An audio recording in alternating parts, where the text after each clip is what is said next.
we'll carry on then. So I am now going to talk through the project findings for 24-25 from our district nursing data collection.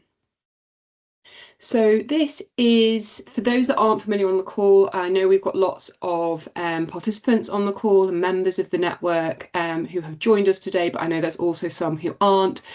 So we at the NHS Benchmarking Network have been benchmarking district nursing for over 20 years. Previously it was in our wider community services project, but for the past 3 iterations we have benchmarked district nursing in its own right. This was mainly so that we could get under the skin of the service and really tailor the metrics and the questions that we're collecting to be as relevant as possible.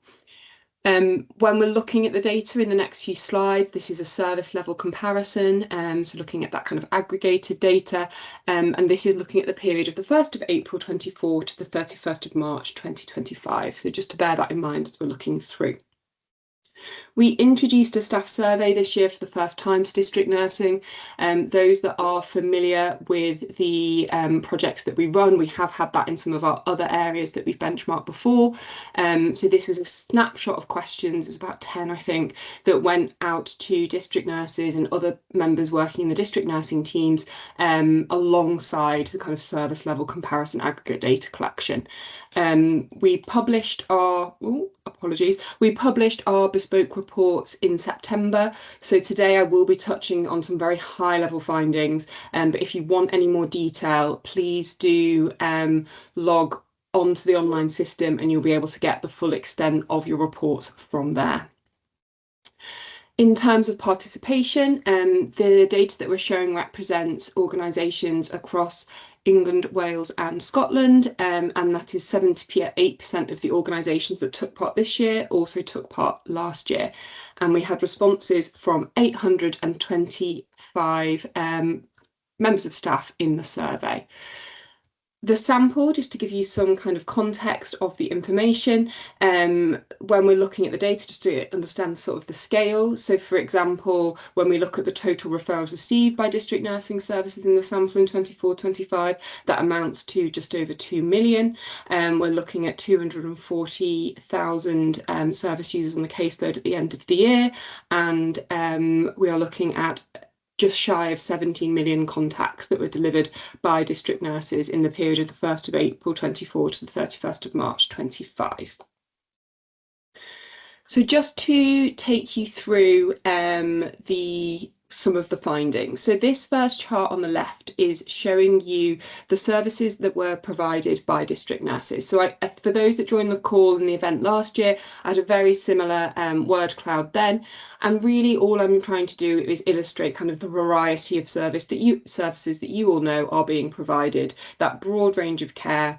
So those in red are the kind of 100% of the services saying they offered self-care support, urinary catheterisation, and then going down to 20 to 39%. So we can see there is quite a breadth of service being offered.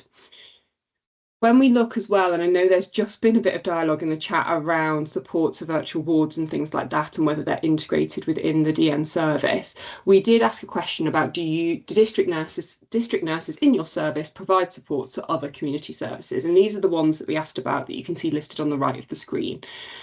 The pale blue is our 24 point and the dark blue is the 25 proportion.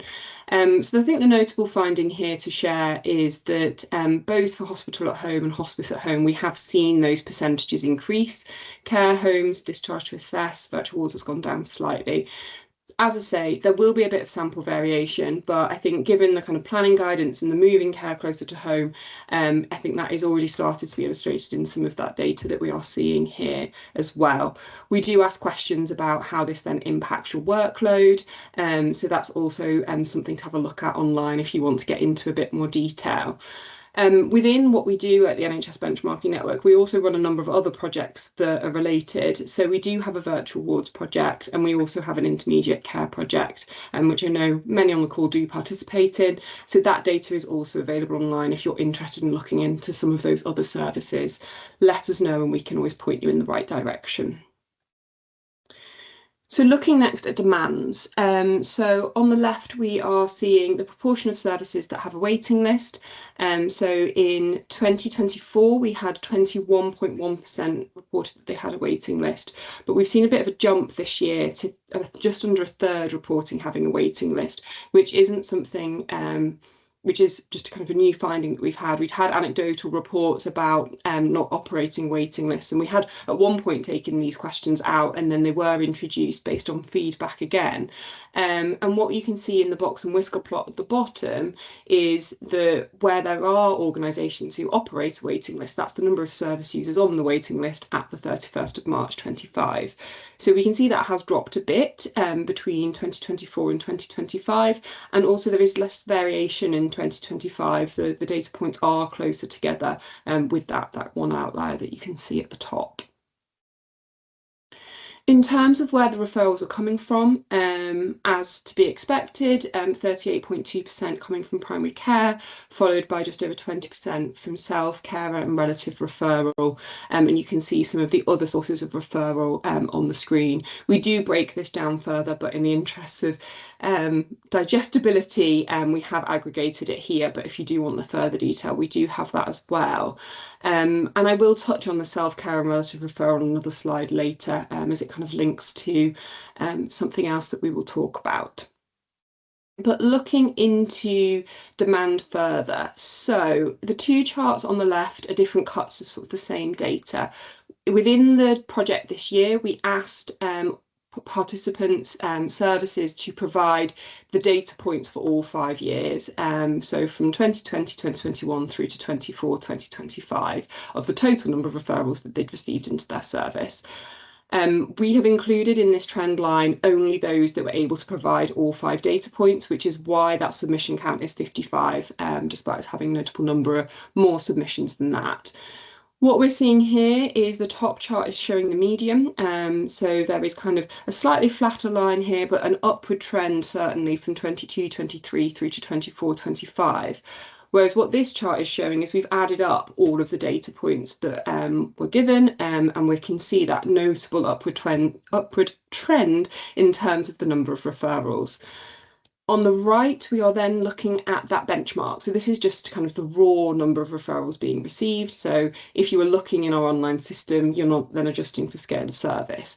In the chart on the right, these are the medians represented by these 2 blue bars, so for 2024 and then 2025. And this is the referrals received per 100,000 65 plus population. So we are still seeing that increase even when we're benchmarking. Those referrals just are going up. What's interesting though as well is that the referral acceptance rate has actually dropped slightly. So what you can see here, we had a referral acceptance rate on average of 97% in 2024 and 94.4% in 2025. Looking at caseload, so this one's a bit of an interesting pattern, and I think I made the same comment last year when I was presenting the findings as well. Caseload's a slightly different picture. So referrals, we are seeing that upward trend. Caseload, slightly different. So on the left is the median, and on the right is that kind of aggregated total, again for a consistent sample. So in terms of the caseload, we are seeing that as being a bit more plateaued. There's a bit of a decrease and then a slight increase. And then when we look at the total, we are seeing that starting to come down. Now this is at a fixed point in time. So this is at the 31st of March for each of the respective years. And actually what we think we're seeing here isn't the caseload going down, as we see referrals going up and the acceptance rate hasn't changed massively. Instead, it's how the caseload's being managed. So the chart on the left is showing caseload turnover and average time on caseload. So the green points are your average time on caseload for the past 3 years. So these are the different sample averages. And we have seen that average time on caseload is decreasing year on year. Similarly, when we look at caseload turnover, we saw that slight increase last year from 4.8 to 4.9, but this year we've seen that grow even more so to up to 6.6. So actually, I think what we're seeing is how the caseloads are being managed. And I think we talked about this last year, because also when you look at the number of unique service users and things and take that all into account, that's the pattern that we're seeing. We did have some feedback from organisations, but if any on the call does have any examples of what you've done to help improve your caseload management, management in your service, anything that anyone else could learn from, please do post it in the chat. It'd be great to hear kind of what people are doing to kind of see some of this trend, especially if your organisation isn't seeing this pattern. And just exploring the caseload in a little bit more detail. So the chart on the left is looking at caseload ethnicity. So looking here now to look at equitable access to care, and I know that others have touched upon like the workforce ethnicity breakdowns as well. What the chart on the ring donut chart on the left is showing, the inner ring is our sample ethnicity breakdowns. This is the average, and then the outer ring is the national ethnicity. So this is kind of very kind of a crude way of looking at it. It's very aggregated, but we can see that it is relatively aligned.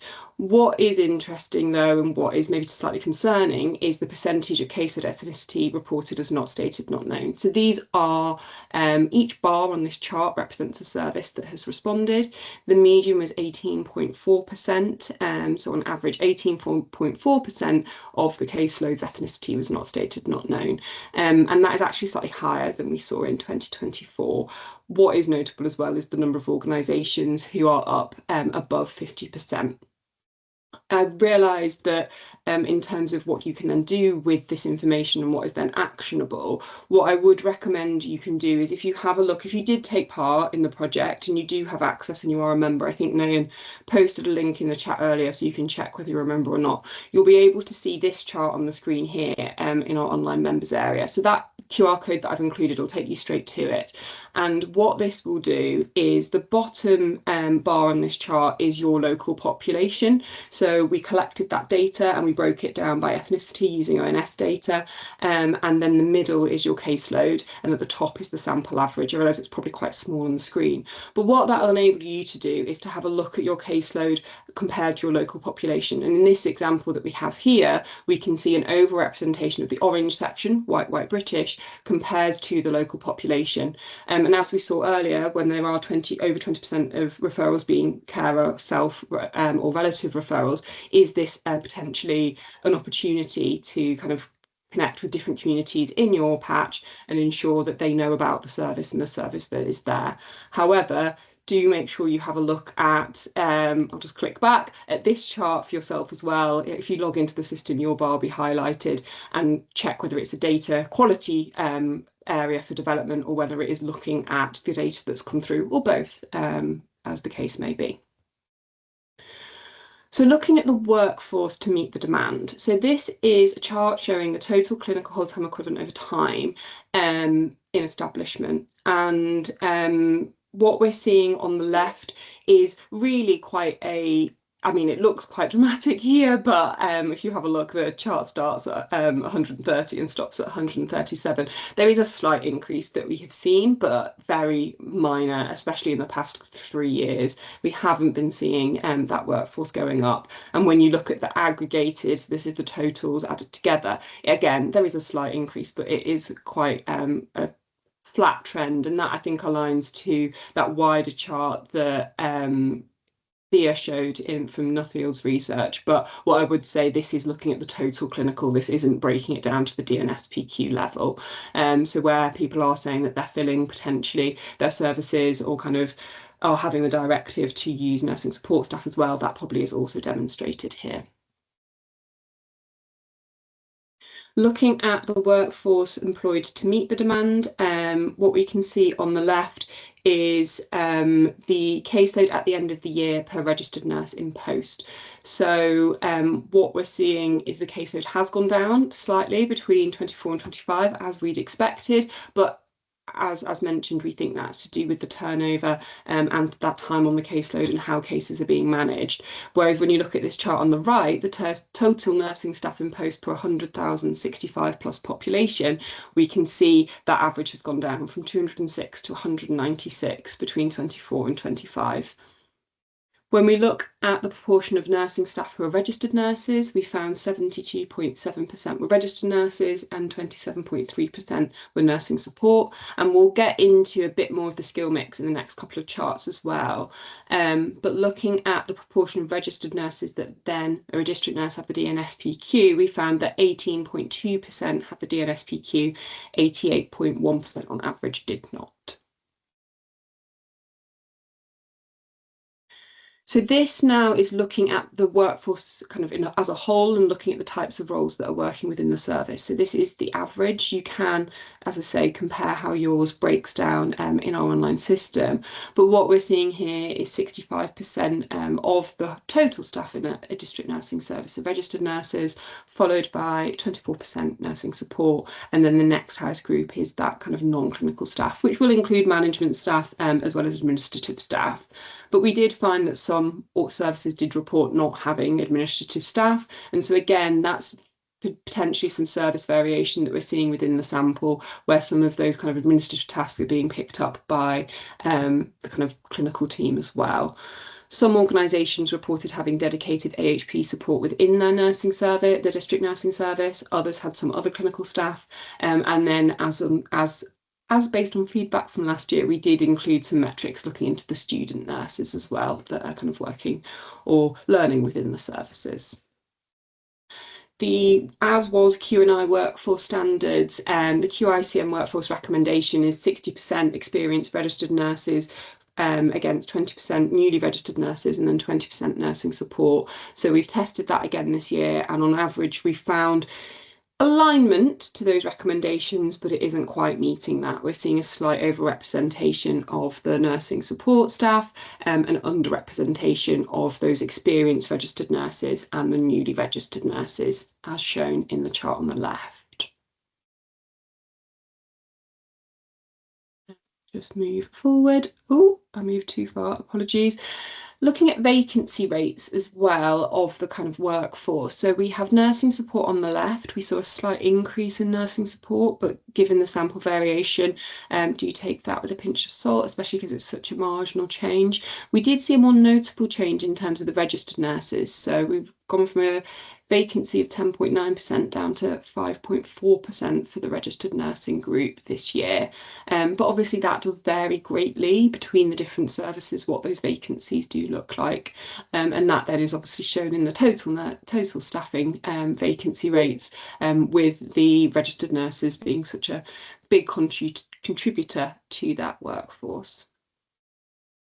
We also explored bank and agency. How we do that is looking at the spend. So we looked at bank and agency spend as a proportion of total pay spend.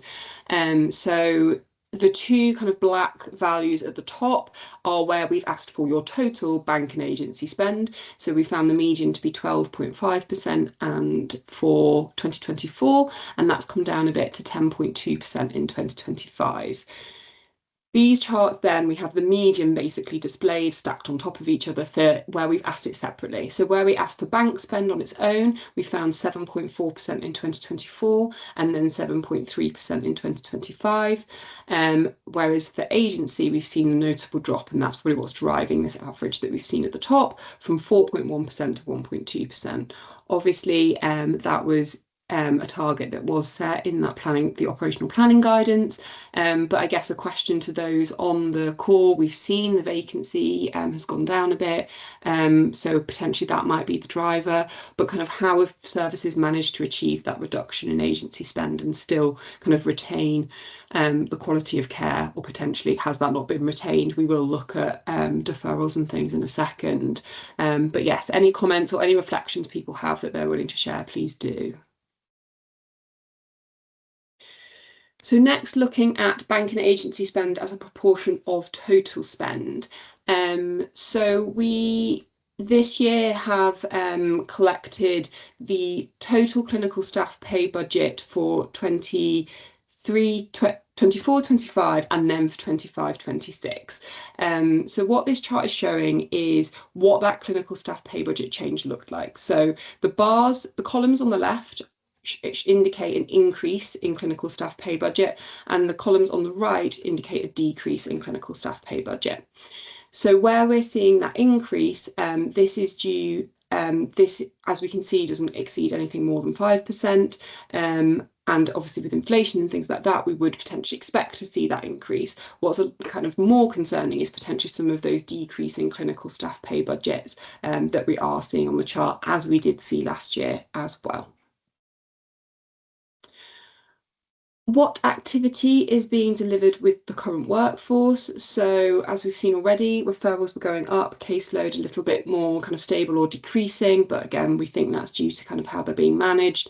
We have seen contacts going up over time. So the top chart is showing your median and the bottom chart showing that aggregated total. So we had 54 organisations able to extract these 5 data points. So we have seen that total number of contacts increasing year on year from 2020 to 2021 through to the most recent data collection. There was a slight peak in 22-23 when we look at the total number of contacts, but we are seeing that kind of upward trend across those 5 years.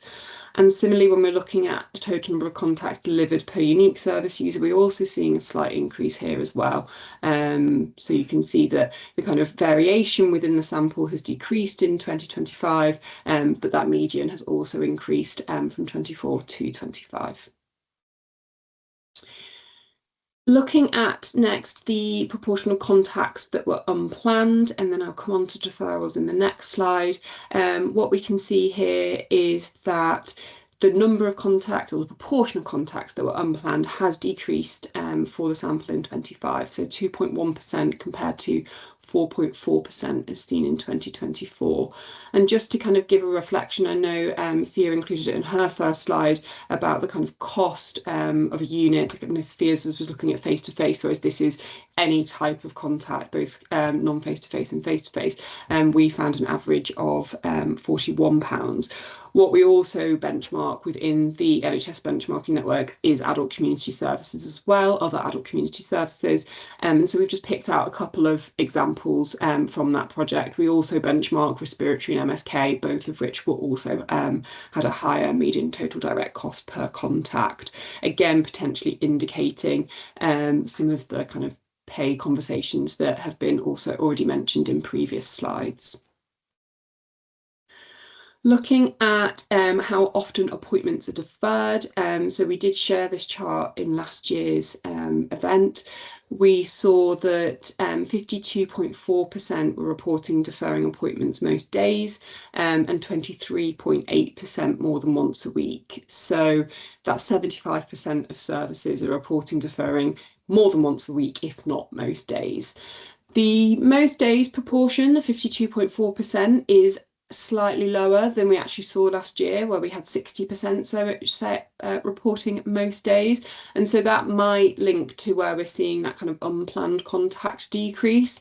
But any kind of reflections of what it feels like on the ground, I know we're going to Gabby next to give the CNEN's perspective, but also in the chat, if people do want to share, please do. We did also ask around what initiatives services have been using to reduce the number of deferrals. And so summarised on the right are some of those examples. So we had examples such as reviewing and redesigning the services to manage the demand and remove any non-essential visits, optimising caseloads and workforce through regular reviews, triage tools, and the flexible staffing that we've already talked about today, strengthening the governance with clear standard operating procedures, harm review processes, daily safety huddles to manage deferrals, and also introducing new care models and making the use of technology, community clinics, digital monitoring and things like that. So if anyone's got any examples on top of that they'd like to share, or any about any of these, please do. It'd be really interesting to hear. Next, I will just be speaking to some of the findings from the survey, as I mentioned. So as well as this aggregated findings, we did a survey this year. We had 825 responses, I think it was. And so this is just kind of the summary of those responses. So just to kind of get an understanding, and as we know, being in the kind of community setting, travel time can be quite impactful on ability to deliver the service. And so we did ask from anyone working the service, what is their estimated daily travel time? And that ranged from kind of the 1.2 hours was 40.6% reported that, and then through the 2 to 4 hours, 0 to 1 hours, and then over 4 hours. There was less reporting over 4 hours, but still 9% of those that responded reported over 4 hours. When we look at unpaid overtime hours per week, Thankfully, we're seeing the largest proportion is the 0 to 1 hours at 38.4%, but that does still mean that 60% are reporting more than 1 hour a week of unpaid overtime, with 13.9% reporting they averagely do over 4 hours of unpaid overtime per week. How did nurses describe their workload? So we can see that 20.6% reported it being manageable, but over 75% using the word overwhelming, either sometimes overwhelming or frequently overwhelming, with over a quarter reporting they're finding their workload frequently overwhelming. In terms of looking at the level of agreement with adequate resources to provide high quality care, we had 8.9% strongly agree, 44.3% agree, so around 50%, but that then means that just under 50% were reporting that they disagree or strongly disagreed that they had the adequate resources to provide high quality care. How do the staff then feel working in these services? So first question we asked in this space was, how often do staff experience work-related stress? On average, we found 13.6% reporting experience work-related stress daily, 24.2% several times a week, and 26.6% weekly. So we can see here a high proportion experiencing work-related stress weekly, if not more often. How satisfied are staff with their work-life balance? We've seen, lovely to see that 75% are satisfied or very satisfied, but that does still mean there are 25% who are dissatisfied or very dissatisfied, and that equates to just over 200 colleagues who've responded saying that. In terms of staff agreeing with the statement, I feel valued and supported by my colleagues and management.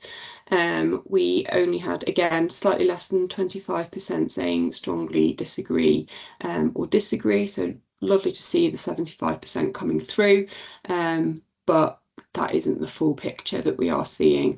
And I would say for anyone who did take part and kind of your teams have provided this feedback, you will be able to see what your breakdown looks like compared to this sample average in the online system and also in your reports that were sent out in September. And finally, how happy are staff at work? So we can see 6.6% said very unhappy, 17.2% unhappy, 64% happy, and 12.2% very happy. So that is kind of the summary of some of the data and the findings. We did also ask around what the top 3 priorities were for services in 25-26, and this will help us shape kind of areas that we might want to explore and questions that we might want to ask. And if we do put on some like kind of lunch and learn sessions, as well as we've done for some of the other projects, topics for them. But the 3 kind of key themes came through, and I think has come through in the conversation today, around recruitment and retention, workforce wellbeing, and service development. But in the word cloud on the left, you can see some of the other kind of priorities that services did report having for the next year. So that is it in terms of the district nursing findings from NHSBN. There is quite a lot more I could have shared today, but in the interest of time, I had to kind of streamline it slightly.